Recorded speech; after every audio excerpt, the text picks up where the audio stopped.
Assalamualaikum warahmatullahi wabarakatuh. Halo teman-teman semua, kembali lagi bersama kami dari kelompok pertama yang beranggotakan yaitu satu ada Adimas Ega Pramudia, yang kedua ada Junaisa Tanaya Putri, yang ketiga ada Nada Syifa Rahmawati, dan yang terakhir yaitu saya sendiri, Yani Nur Parahim. Kali ini kita akan membahas tentang hakikat belajar pada mata kuliah Strategi Pembelajaran Seni yang dibimbing oleh Bapak Dr. Iriaji MPD. Apa sih itu hakikat belajar? Sebelum lebih lanjut lagi, kita harus membahas terlebih dahulu apa itu pengertian dari hakikat belajar. Hakikat sendiri dalam Kamus Besar Bahasa Indonesia berarti intisari atau dasar. Sedangkan belajar sendiri dalam Kamus Besar Bahasa Indonesia berarti berusaha memperoleh kepandaian atau ilmu. Ada berbagai pendapat yang mengemukakan tentang apa itu belajar. Menurut Gagne 1985 menjelaskan bahwa belajar itu merupakan suatu proses di mana suatu organisme berupa perilaku sebagai akibat dari pengalaman. Tak asing rasanya jika kita harus mendengar bahwa belajar merupakan hasil dari pengalaman. Pengalaman mengajarkan kita untuk belajar, seperti itu.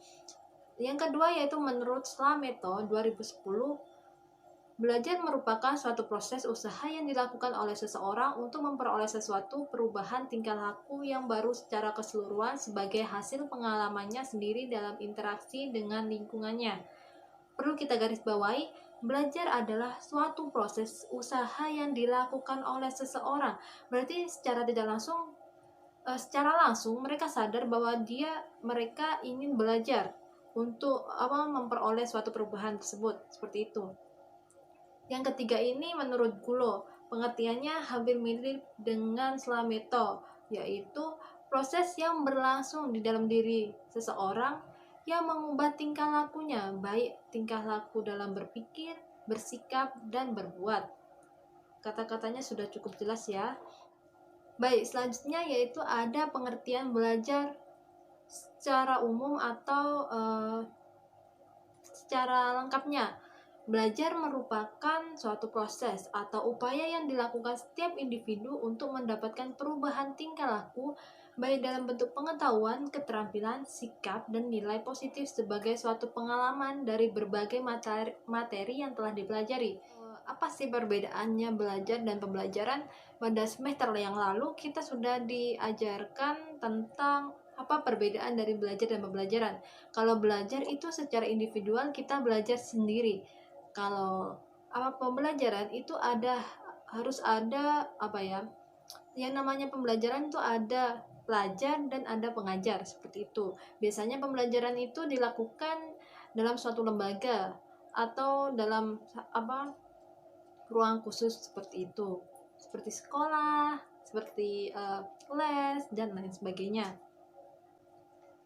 Yang kedua yaitu ada ciri-ciri. Setelah kita membahas panjang lebar tentang pengertian dari hakikat belajar, selanjutnya kita menuju ke ciri-ciri dari belajar itu sendiri. Setiap para peserta didik yang sedang melakukan perilaku belajar ditandai dengan ciri-ciri perubahan spesifik antara lain, yaitu satu, adanya perubahan yang disadari dan disengaja. Perubahan ini karena kita sudah sadar dalam belajar, maka kita juga akan sadar akan perubahannya. Yang kedua yaitu perubahan yang berkesinambung atau kontinu. Yang namanya belajar itu selalu ada dan selalu berkembang. Bukan berkembang, selalu berkelanjutan. Gimana ya maksudnya? Belajar itu selalu tidak ada habisnya, selalu berkelanjutan, seperti itu. Seperti halnya ketika kita menggambar pertama, kita selalu mengevaluasi kalau ini gambaranku kurang adanya volume pada bentuknya.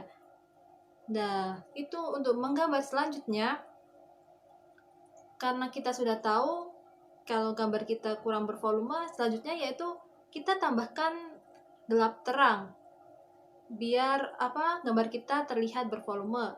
Yang ketiga dan seterusnya, kita selalu mengevaluasi. Nah, itu disebutnya perubahan.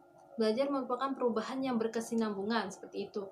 Yang ketiga yaitu ada belajar hanya terjadi dari pengalaman yang bersifat individual atau menghasilkan perubahan yang bersifat fungsional. Jadi belajar itu dari pribadi kita sendiri. Nggak ada kalau kita seperti ya, kita disuruh belajar matematika, tetapi dari diri kita nggak ingin belajar matematika, percuma kita belajar matematika, akan seperti keluar langsung dari kepala kita, bukan disimpan dalam kepala kita, seperti itu. Perubahan menghasilkan perubahan yang fungsional. Nah, belajar itu ada fungsinya, seperti kita menggambar dalam dunia pendidikan seni rupa, kita diajarkan untuk melukis realis, abstrak. Nah, itu memiliki fungsi ya teman-teman. Seperti fungsinya yaitu ketika kita menggambar melukis realis ya, contohnya seperti realis, secara tidak langsung gambar kita itu jika dilihat orang, maka orang lain akan tertarik. Oh, ini dong gambarin aku, nanti tak bayar segini. Berarti belajar itu dapat bersifat fungsional dalam ranah ekonomi ya, dan ada banyak fungsi dari belajar yang lainnya. Yang selanjutnya yaitu belajar merupakan kegiatan yang bertujuan ke arah yang ingin dicapai atau perubahan yang bersifat positif. Yang namanya belajar itu kita tidak cuma-cuma dalam belajar. Kita harus, kenapa kita belajar sesuatu ini? Pasti kan ada tujuan yang ingin dicapai, seperti itu. Dan yang namanya tujuan dalam belajar itu harus positif.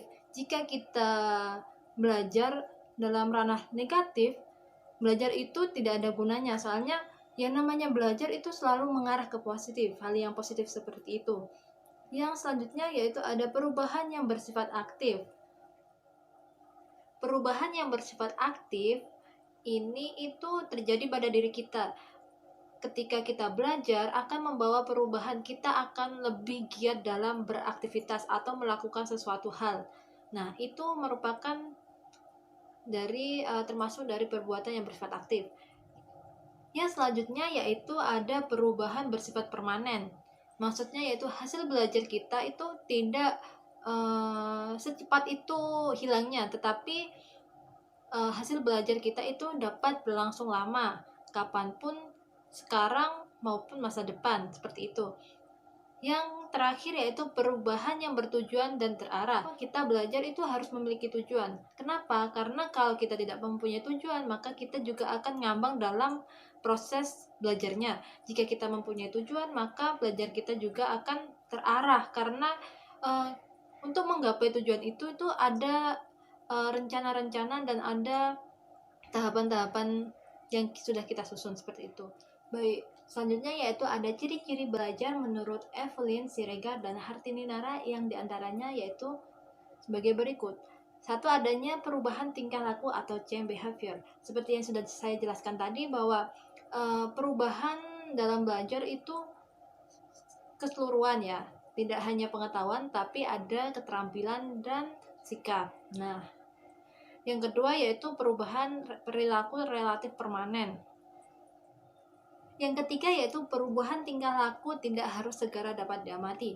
Yang namanya belajar itu merupakan proses, bukan langsung jika kita sudah belajar sekali langsung jadi tingkah laku kita juga langsung baik gitu. Tidak. Jadi untuk belajar itu harus melewati prosesnya terlebih dahulu. Seperti itu. Bukan semata-mata langsung jadi ya seperti yang kita inginkan. Yang keempat yaitu perubahan tingkah laku merupakan hasil latihan atau pengalaman.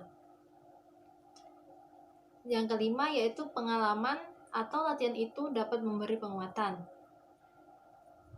Karena kelamaan terlalu sering mengevaluasi diri dan sering mencoba lagi, itu dapat memperkuat daya ingat kita dalam belajar, seperti itu. Selanjutnya yaitu akan dijelaskan oleh teman saya. Pembahasan ini dilanjutkan dengan jenis-jenis dari belajar. Yang pertama, belajar isyarat.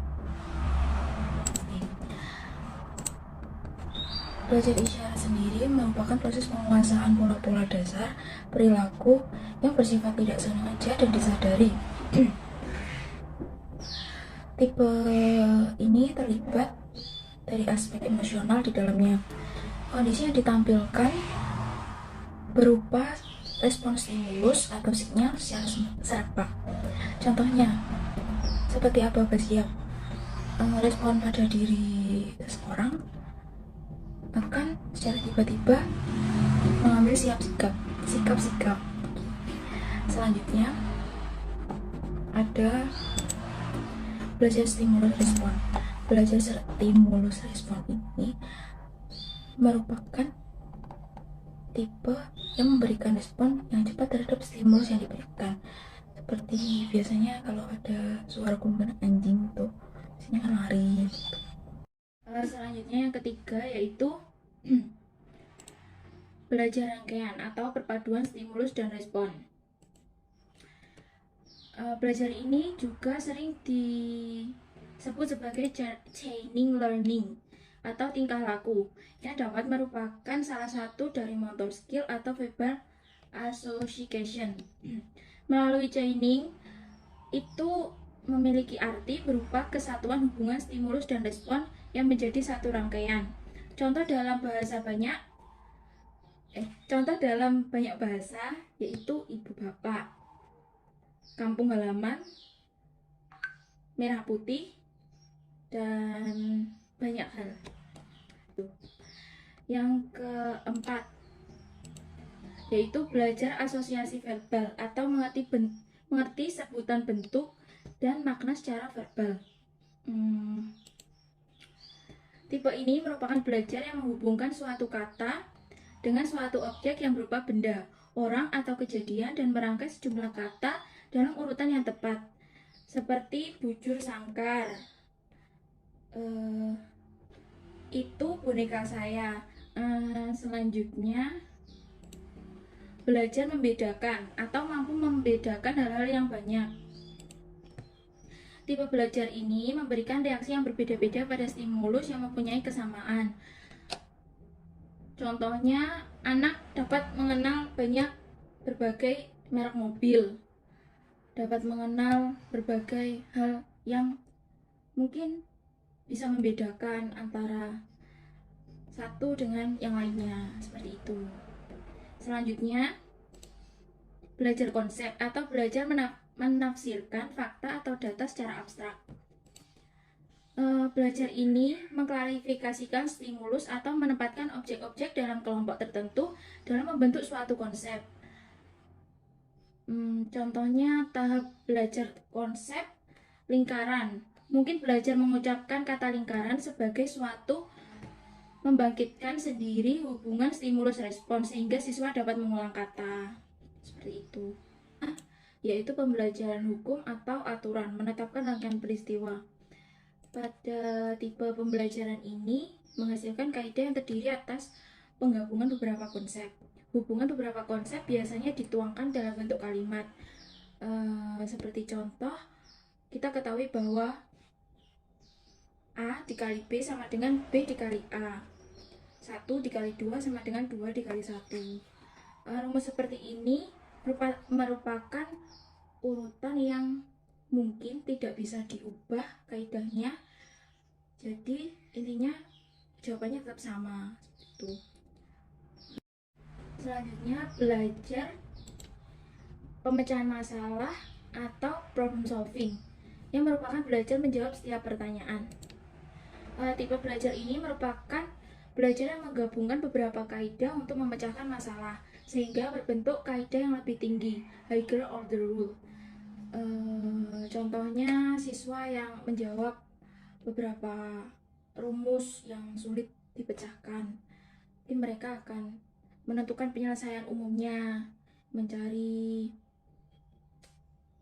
hal yang mungkin bisa membantu untuk menjawab pertanyaan tersebut. Seperti itu intinya. Dilanjutkan oleh unsur-unsur.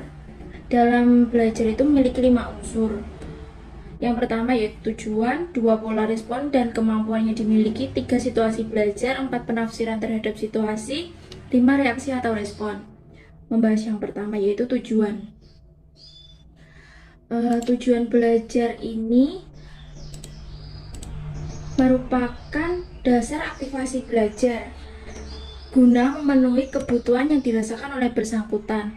Jadi setiap orang yang belajar itu mempunyai tujuan untuk memecahkan persoalan yang dihadapi dalam memenuhi kebutuhan hidupnya.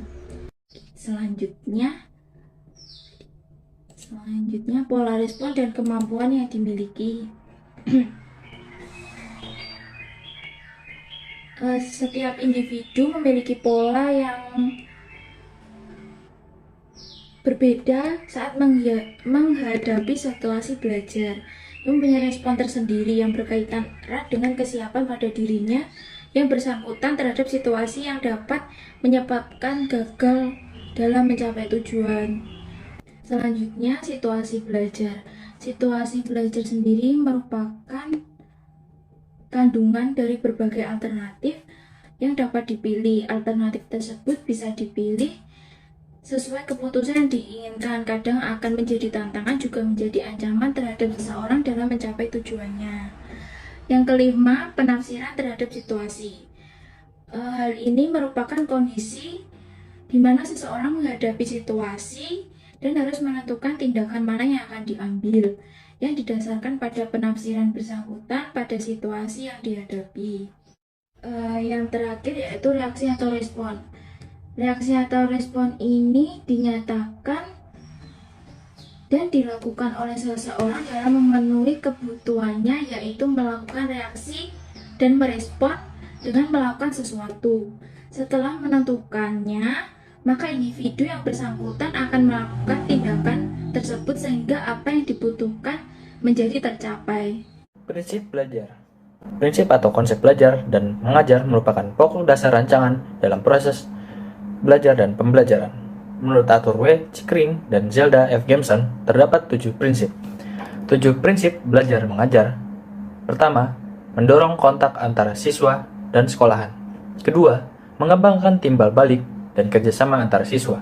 3. Mendorong pembelajaran aktif. 4. Umpan balik dan penguatan. 5. Menekankan waktu di tugas. 6. Harapan yang besar. Dan 7. Menghormati bakat dan cara belajar siswa yang beragam. Faktor-faktor. Berikut merupakan faktor-faktor yang mempengaruhi belajar dan pembelajaran. Yang pertama, faktor intern atau faktor dalam individu. Yang kedua, faktor ekstern atau faktor dari luar individu. Modalitas belajar. Modalitas belajar adalah ungkapan dari rancangan sistem, otak, dan pikiran. Merupakan kemampuan dasar individu untuk menciptakan dan memperoleh pengalaman. Hakikat belajar. Hakikat belajar merupakan ketentuan atau hukum yang harus dijaga di dalam pelaksanaan atau berlangsungnya kegiatan belajar. Hakikat belajar sangat berpengaruh dalam proses dan hasil belajar peserta didik. Aspek belajar. Di dalam aspek belajar ini, saya akan menjelaskan mengenai pembagian 3 ranah, hambatan-hambatan yang terjadi dalam belajar, dan yang terakhir saya akan membahas mengenai hasil dari belajar. Yang pertama, kita akan membahas mengenai pembagian 3 ranah. Menurut Sujana tahun 2002, secara garis besar hasil belajar dapat dibagi menjadi 3 ranah. Yang pertama, ada ranah kognitif. Yang kedua, ada ranah afektif. Yang ketiga, ada ranah psikomotorik. Selanjutnya, saya akan menjelaskan mengenai 3 ranah tersebut. Yang pertama, ada ranah kognitif. Ranah ini berhubungan dengan hasil belajar intelektual. Ranah kognitif itu sendiri terdiri dari 6 aspek. Kedua aspek pertama disebut kognitif tingkat rendah, dan keempat aspek berikutnya terdiri dari kognitif tingkat tinggi. Ada ke-6 jenjang atau aspek yang dimaksud adalah 1. Mengingat, 2. Memahami, 3. Menerapkan, 4. Menganalisis, 5. Mengevaluasi, dan 6. Berkreasi. Selanjutnya kita akan membahas mengenai ranah yang kedua, yaitu ranah afektif. Ranah afektif ini merupakan ranah yang berkenaan dengan sikap dan nilai. Ada beberapa ahli mengatakan bahwa sikap seseorang dapat diramalkan perubahannya. Bila seseorang telah memiliki penguasaan kognitif yang tingkat tinggi, penilaian hasil belajar afektif kurang mendapatkan perhatian dari guru. Tipe hasil pada siswa dalam berbagai tingkah laku seperti perhatian terhadap pelajaran, disiplin, motivasi belajar, menghargai guru dan teman, kebiasaan belajar, dan hubungan sosial. Ranah efektif juga dapat dibagi menjadi beberapa jenis kategori. Kategorinya ini dimulai dari tingkat yang mendasar atau sederhana hingga tingkat yang kompleks. Jenis kategori yang pertama ada receiving, yakni semacam kepekaan dalam menerima rangsangan atau stimulasi dari luar yang datang kepada siswa dalam bentuk masalah, situasi, gejala, atau yang lainnya. Yang kedua ada respon atau jawaban, yakni reaksi yang diberikan oleh seseorang terhadap stimulasi yang datang dari luar. Hal ini mencakup dari ketetapan reaksi, perasaan, kepuasan dalam menjawab stimulus dari luar yang datang kepadanya. Yang ketiga ada penilaian berkenaan dengan nilai dan kepercayaan terhadap gejala atau stimulus tadi. Di dalam evaluasi ini termasuk di dalamnya ada kesediaan menerima nilai, latar belakang, atau pengalaman untuk menerima nilai dan kesepakatan terhadap nilai tersebut. Yang keempat ada organisasi. Organisasi yaitu pengembangan dari nilai kedalaman satu sistem organisasi termasuk dari hubungan suatu nilai dengan nilai yang lain, pemantapan, dan prioritas nilai yang dimilikinya. Yang terakhir atau yang kelima ada karakteristik nilai atau internalisasi nilai, yakni keterpaduan semua sistem nilai yang telah dimiliki oleh seseorang, yaitu keterpaduan semua kepribadian yang telah dimiliki oleh seseorang. Penjelasan ranah yang terakhir atau ranah psikomotorik. Ranah psikomotorik merupakan bentuk keterampilan dan kemampuan seorang atau individu untuk melakukan tindakan.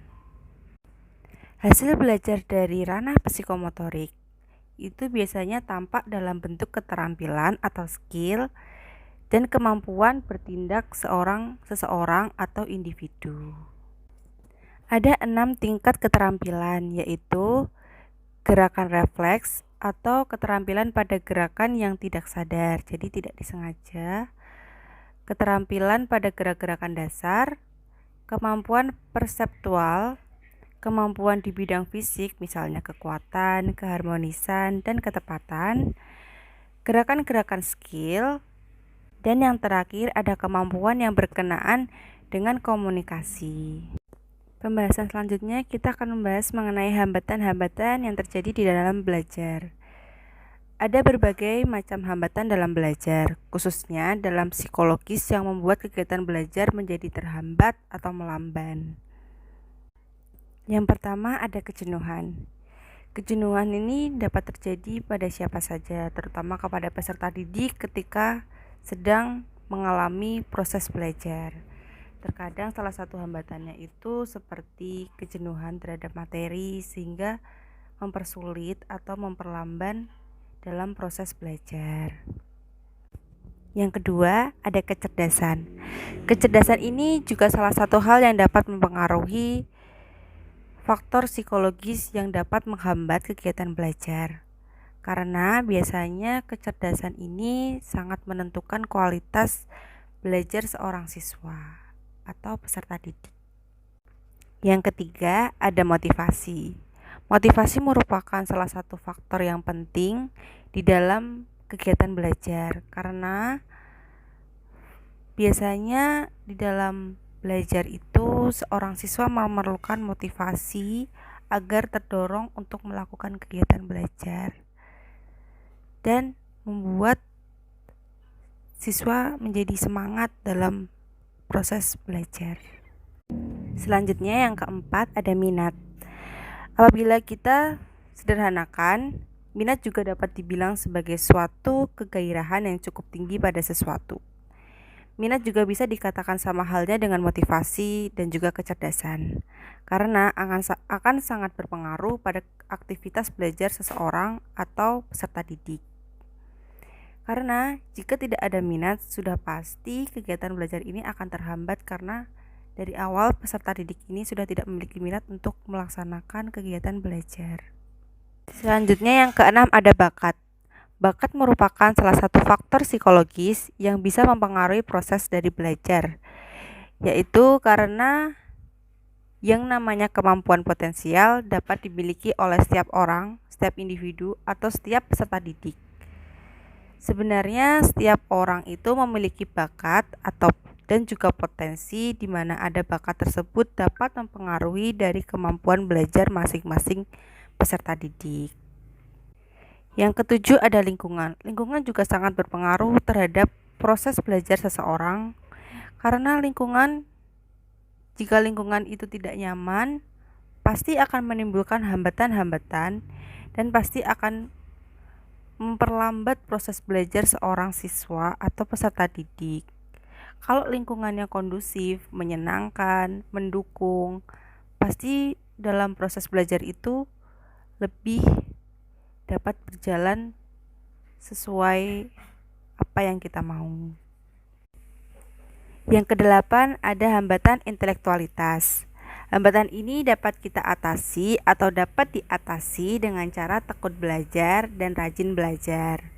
Namun, apabila kecerdasan intelektualitas ini sudah terganggu, pasti akan dapat mempengaruhi proses belajar seseorang atau peserta didik tersebut. Yang kesembilan ada manfaat. Manfaat ini dapat dikatakan menjadi penghambat pada saat belajar. Karena apabila seseorang pelajar atau peserta didik tidak tahu atau tidak mengetahui manfaat yang akan ditimbulkan apabila dia belajar, untuk itu tingkatkan perasaan manfaat yang ada di dalam diri Anda, sehingga nantinya akan bisa memperoleh jawaban dari berbagai banyak manfaat yang didapat apabila dilakukan proses atau dilakukan pembelajaran. Yang ke-10 ada ketidakingintahuan. Ketidakingintahuan ini dimaksudkan adalah seorang peserta didik atau seorang individu memiliki sikap acuh, tidak memiliki rasa ingin tahu mengenai apa yang terjadi atau tidak ingin tahu akan suatu hal, tidak ingin mempelajari akan suatu hal. Ini pasti akan sangat mengganggu proses belajar seseorang. Untuk itu sebaiknya kita harus mampu meningkatkan rasa keingintahuan pada anak tersebut agar nantinya dapat terjadi proses belajar yang baik. Yang ke-11 ada motivasi ekstrinsik. Motivasi ekstrinsik sendiri adalah merupakan suatu keadaan di mana memang datang dari luar individu atau peserta didik sehingga mampu mendorong kegiatan belajar mengajar. Biasanya bentuk dari ekstrinsik ini dapat dikatakan sebuah dorongan yang tidak mutlak terjadi. Yang ke-12 ada motivasi intrinsik. Motivasi ini merupakan suatu hal yang di dalam keadaannya dapat berawal dari dalam diri siswa atau peserta didik yang dapat dikaitkan dalam kegiatan belajar. Motivasi ini biasanya timbul di dalam diri melalui berbagai tindakan.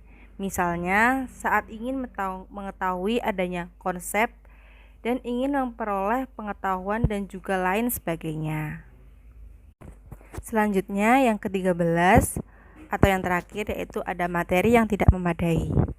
Di dalam sebuah proses belajar, apabila hal tersebut tidak ditunjang dengan materi yang cukup atau materi yang memadai, pasti akan menghambat suatu kegiatan belajar. Untuk itu, kita sebagai pendidik atau pengajar harus mempersiapkan materi-materi yang akan kita ajarkan kepada peserta didik dengan baik dan cukup, sehingga hal seperti itu tidak terjadi saat proses belajar berlangsung. Yang terakhir, kita akan membahas mengenai hasil belajar. Menurut Howard Kingsley, Hasil belajar dapat dibagi menjadi 3 macam. Yang pertama, ada keterampilan dan kebiasaan. Yang kedua, pengetahuan dan pengertian.